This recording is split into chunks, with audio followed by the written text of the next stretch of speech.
Why, hello there YouTube, and welcome to a Who review, Flux Thoughts. So I'm Davros and I'm a Whovian. So, yeah, what a, penultimate episode. So, where to begin? Well, I am going to put out a spoiler warning there, so there's the warning for that. So, Chapter 5, Survivors of the Flux. So there is so many stories going off at once here. So first of all, the cliffhanger from last week's episode was resolved. The Weeping Angels transported the Doctor to Division, and we found out who that strange old woman was that the Doctor saw, and yeah, it's actually Tacteun from the Timeless Children that the Master showed her. So yeah, the Timeless Child thing is obviously still a thing, and we met Tacteun again in a new appearance. And we get an Ood. She has an Ood that assists her. And, we got one story with the Doctor with that going off. Then another story, we see Dan and Yaz, and I can't remember the bloke's name now, but they are, in the 1900s trying to, find a way back to 2021 to try and find the Doctor again, and they're going through the 1900s, going around the world, just getting relics and that to try and decode and what have you. And then there is Vinda and Bell. We see them in there. We even get the Lupario guy again in this, with defending Earth and what have you. And then we got Swarm and his sister. And yeah, so like I said, a lot is going off in this episode. And then we have Prentice, who is a serpent who has took control of units and has been doing so over the decades, from 1958, 1967, 1987, 2017, and we even got the return of Kate Stewart, which was a brief scene. So we now know what happened to Kate Stewart. She's gone into hiding, and that's why the Doctor couldn't reach her in Resolution. Maybe that's why unit have been suspended and what have you. So yeah, next week's we got the final chapter of the Flux. But anyway, yeah, this week's episode. So let's get to my likes and dislikes. Well, first of all, I like that we got a few answers with this old woman turning out to be Tacteun. I also liked the adventure that the trio, Yaz, Dan, and the other guy going on, and they met that crazy Victorian guy too.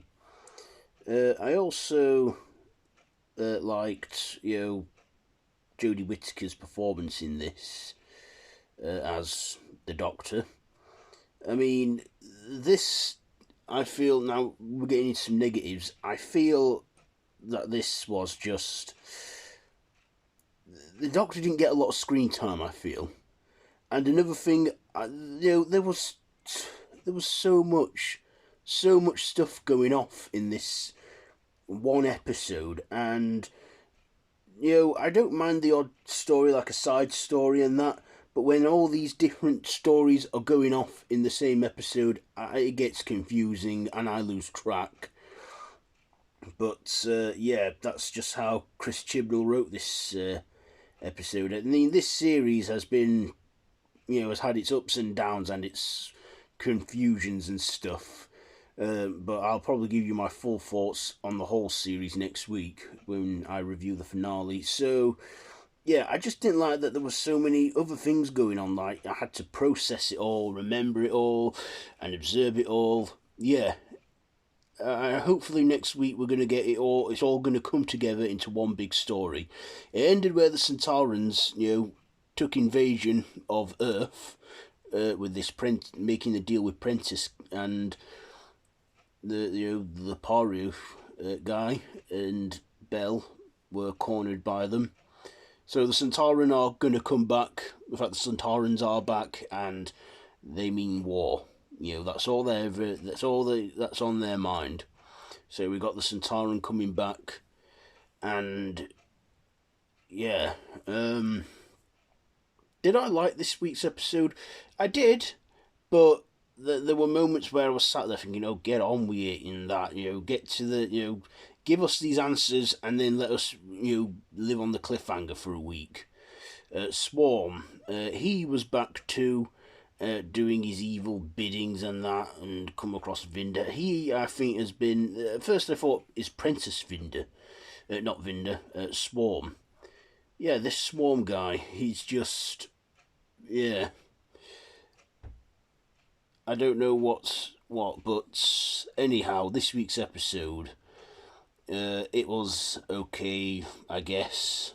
Just not too brilliant. I hope the finale, from the look of it, we have a massive explosive finale happening next week. So hopefully, it'll tie all the loose ends, it'll resolve the Flux thing, and then we can get on with this, the 2022 specials that are to come, including the one on New Year's Day when we get that.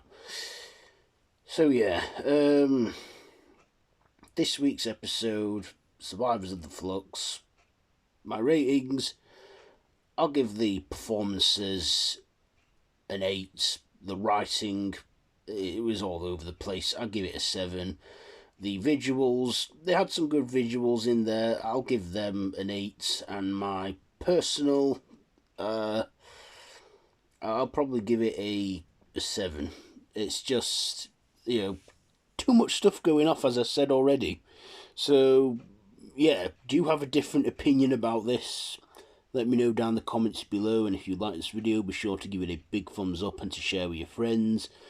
Feel free to subscribe to my channel if you haven't already, and to hit that notification bell. All of my social media links are linked down below in the description, so be sure to check all it out. I've been Davros the Whovian, and this has been my Who Review Flux Thoughts, so until next time, run for your life.